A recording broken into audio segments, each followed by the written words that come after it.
Well, hey, welcome to Crazy Tommy's Furniture Emporium. Oh, wait, it just feels like that. Hey, this is JR from Trade Skillers Anonymous. Thanks for watching. And this is kind of a special project. So I found that there was a church that was renovating their sanctuary and looking for a way to get rid of their church pews, maybe recover some money to local woodworkers. That's how I found out about it. Now, I've never reclaimed anything in my life, right? I kind of felt like that it was a lot of work just to get to a place where you could use the lumber. And man, was I right. So this is 2 coffee tables and 4 end tables that were constructed from 3 pews that came out of this church sanctuary. And these were built to give back to the church to use in their counseling rooms, I guess, places where they might meet people who, need to chat about stuff. And they wanted to set up, kind of a cozy environment. So when I reached out to them and said, well, gosh, what would you want to repurpose it to? There was a list of things they wanted that was greater than this. However, what I found in recovering the lumber from the pews, because they were 50 years old, there was a lot of problems with the wood or the pews that did not yield as much as I had hoped. But I'm excited about the fact that they're done and they're about ready to go back to the church from where the pews came. So I appreciate you watching. I'm going to go over in kind of broad strokes how these came together. So these are a mission style or craftsman style influenced design. So you will find that as we go along, you're going to see some defects in the wood. So as an example, these are screw holes from when they were originally pews, and unfortunately, there's some pieces of this lumber that have it on both sides. But I thought it gave it some of the character, some of the story behind the fact that they were pews from this church in the past. So excited to show you how we did it. Let's roll some film. Thanks for watching, and if you don't mind, give it a like and a subscribe while you're here. It certainly does help to grow the channel and get the word out. Let's get into it.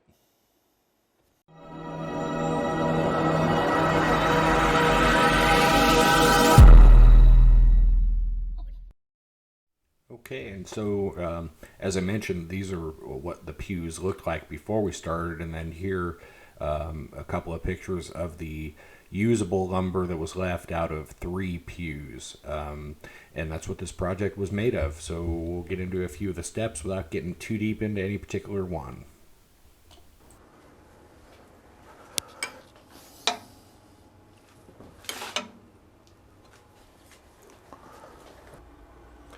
Okay, so one of the first things that you have to do in a project like this where you're reclaiming lumber that frankly, that was a lot of effort. So what you end up with is some, non-standard size boards. So some of these are 4.5, some are 5.5, some are 6.5, getting close to 7. So just trying to understand. So what the request from the church was 4 end tables and 2 coffee tables that could be used in a kind of counseling rooms where they're talking to families and that kind of stuff. So what I think I've got laid out here is enough of these boards to make panels out of this stack and then cut it in half, and then I'll have enough here for 2 end tabletops and then another 2 that will come out of here, and then I'll be working on establishing 2 coffee tabletops out of what remains, and I'm reasonably certain that I'll have enough to get there. So do a little bit of color matching, and then what you'll see next is not for strength but just for alignment. What I'm going to do is put in not dominoes, good Lord, biscuits, in order to help myself stay aligned as these panels come together. And what that's going to do is put the panels more on a flat plane to each other and help to minimize any machining or sanding that'll be required afterwards. So that'll be the next step, is just kind of laying these out and getting a sense of what the yield is going to be out of these boards that came out of the pews. So thanks again for watching, and hey, while we're at it, if you don't mind, hit that like and subscribe button if you feel like there's value in it for you. I would certainly appreciate it. Just trying to grow the channel and reach more people, so I appreciate it if you would do that. Thanks. Okay, so what you see me doing here is laying out my boards. I've kind of gotten the color as close as I can get it, and again, this is wood that's been recycled out of 50-year-old church pews, so it wasn't hand selected off of a rack, right? So the next thing I'm going to do, these are going to be two end tabletops. So we're going to lay them out based on, you know, the best grain match. Make sure that my growth rings are oriented properly so that they don't have a tendency to warp, especially on these because they're wider tops. So what you're going to see me doing next is just kind of marking out. I'm going to use a cabinet maker square, mark the pieces, because the next step after I get them all marked up will be to take them over and start rough cutting them down to size. So in simple terms, cabinet maker square is just simply a way. So I know this, I want to end up with 24-inch work pieces. This is 48 inches currently. So what I'm going to do is just mark roughly the center at 24 inches. So now I'm going to mark two different cabinet maker squares so that as I'm carrying these parts around and so forth, I'm going to know how they're going to go back together. Then I'm going to mark them. So I've started with an A and a B triangle. So I'll start here C1, C2, C3, C4. D1, D2, D3, D4. And then when I go to my jointer, because I am going to clean up the glue edge where they come together before assembly. So I'm going to mark on this edge inside, meaning it's going to face the fence, outside, inside, and outside. And what that's going to do for me is, as I will set my joiner up as close to accurate as I can, but there could be error. So by running these boards in an alternate fashion with the face side either going against the fence or the next board going away from the fence, it'll negate any small amount of error that may exist on my joiner's fence. So again, just this joint will be inside, outside, inside, and outside. So now I can cut these apart, take them through the next steps in the process, and because they're all marked and laid out, I'm not going to get confused. And that does happen. Well, maybe not for you, but it happens for me where you start processing lumber for a job and pieces get separated or you just get lost along the way. So this is just a quick and easy way to make sure that you stay on track. Okay, so now with my pieces marked, I don't have any concern about bringing them over here to my miter station. And I've got a stop block set at 24 inches, so I'm going to probably end up at around 20 to 22 inches when it's all said and done. But what I want to do is just chop these up, and now because I've got them marked, I don't have any concern about getting confused. And as I pass them through my jointer, I'm only having to deal with this 24-inch section as opposed to trying to straighten out a 48-inch section. So I'll have less material loss by doing it that way.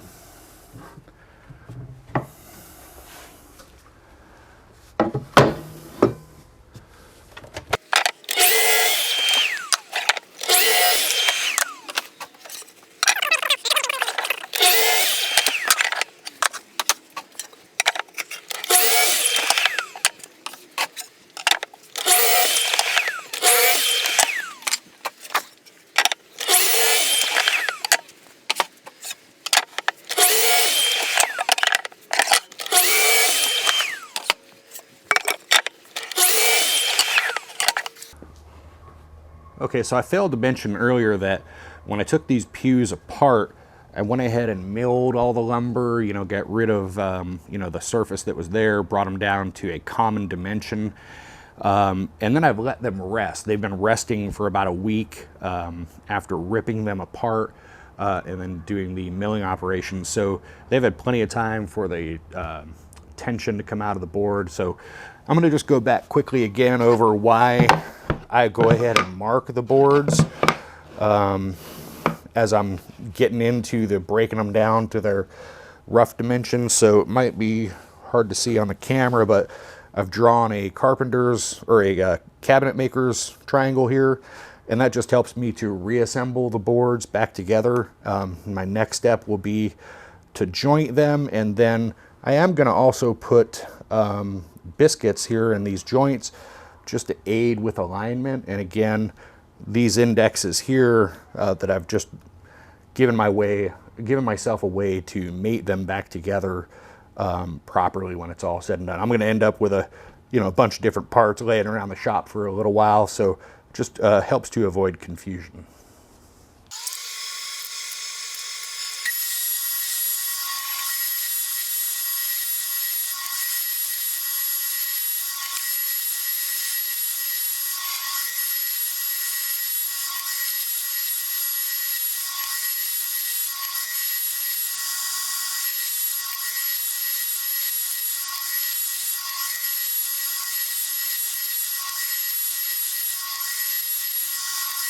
All right, and so now what that should produce for us are some really nice glue joints for these panels to come together without really having to influence them. And yeah, that's super tight. So those are going to come out nice. Okay, so now at this stage, what we're going to do is start to mark where I'm going to put some biscuits in order to help keep these individual pieces flush with each other, or as best as could be had, by inserting some biscuits in the glue joint here, probably 3 across. And so just to make things easier and flow a little better, what I'm going to do is just line this board up, right? You can maybe on the camera still see my cabinet maker's triangle, my indexes here, so I knew which board went where exactly, and then also my in and out for how I jointed the boards. So I'm just going to take a simple piece of wood. I just need to make it roughly a straight edge here, so across every place where I want there to be some biscuits, just going to draw a line, and I'm using a red pencil just to make it look different than my pencil marks from my previous marking, and that way when I go through with my biscuit machine, I'll know that the red line is what I'm after for plunging into that cut. So I mentioned earlier that I use an index system. I write on each part and use a cabinet maker square, and this is exactly why I knew I was going to have to batch out all these biscuits into all the pieces that make up the panels. And when I say that you can get yourself confused as to which part goes to which part, this is what I mean. When you're just grinding away with a joiner like this, you need to keep all your parts together. Okay, so it is commitment time, meaning glue up time, and so as you can see, I've got mating biscuit locations. So when these come together, they're going to line right up and be as flush as possible. So I'm just going to show you this one, and the neat thing about these biscuits is unlike dominoes, they're very forgiving, meaning that once the biscuit's in, you could still slide your workpiece around a bit. So at this point, what we're simply going to do is lay some glue into the biscuit mortise, I guess you'd call it, and set about spreading some glue. And one thing that you're going to notice, if you follow any of my other work, I am not a believer in clamping the living hell out of my projects. I want to see some squeeze out that looks even in nature, but boy, I tell you, everybody gets pretty excited about how much clamping pressure you can get out of a set of clamps. And while that's important, I think it's more important that you not starve the glue joint out by squeezing all the glue out of it. So What you're going to see here is I'm just going to spread this around evenly. I have laid some into the biscuit. I do want there to be squeeze out, but I also don't want there to be so much that, you know, I spend an entire afternoon cleaning up glue. So we're going to do 3 biscuits per joint here. I'm just going to get them set in. And then I'm going to come in and just put a little bit of glue inside of this mortise for the other side of the domino, or the biscuit.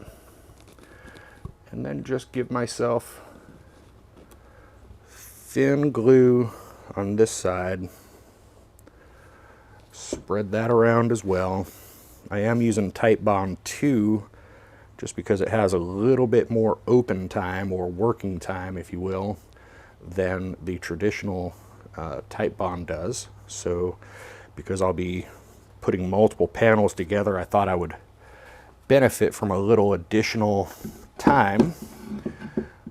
So now I'm just going to line up my biscuits using my reference lines that I put on earlier for where the biscuits were going to get cut, as a way to align them. Now again, this is not my final dimension, so I'm not terribly concerned about you know, if there is not perfect alignment with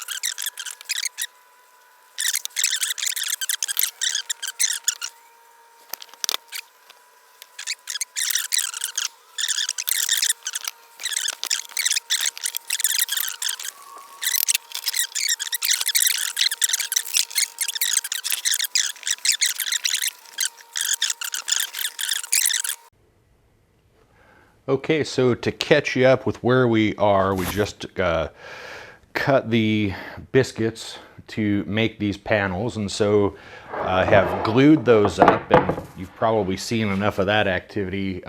So this is one coffee table top that has just come out of the clamps, and these are some end tables. There's another one over there, and there's another coffee table top that is behind us still in the clamps. So the next task is going to be to take these out of the clamps and then start making some decisions on final size, whether I'm going to sand these, or I might very well use my CNC in order to flatten these, but we're going to see how that goes as we go along, and obviously you'll see which way I decide to do that. So the other piece that I took care of was to mill all the legs that are going to be parts of these 4 end tables and 2 coffee tables, and I still have yet to make the stretchers for all of the above. So it's been kind of interesting to take this reclaimed material. Again, this is 3 church pews, and they're about 50-year-old oak. And I'll be honest with you, I don't work a lot with oak, and certainly this is the first reclaiming project, so I'm going to say that I believe that it's red oak, but it could be white oak. I really don't know. So if you happen to know from seeing this in the picture, you know, feel free to leave me a comment down below. It's not that it's going to change anything for me, but I'm just curious. So what has been interesting about this is that I have a finite amount of yield from these pews. So I've been somewhat careful about the wood selection out of the stock that I do have in order to make sure that I can successfully complete this project. And it's not that I couldn't go buy some other oak if I ran short, but again, the whole idea, the premise of this project, and why I'm even involved in a reclaiming process is so that the church can use as a or have the story of these new pieces of furniture having come from their former pews. So with that, I'm gonna drop these out of the clamps and start to strategize my next steps. Okay, so this is where I'm gonna call this one finished, this video anyhow. In the next video, I'm going to go over making the mission style ends, finishing the tabletops and how I secured those, to the bases of the 6 different tables. I very much appreciate you watching this video today, and we'll just ask if you enjoyed it or got anything out of it, please hit the like button and consider subscribing while you're here. Thanks very much, and we will see you in part 2. Have a great day, and get out and make something.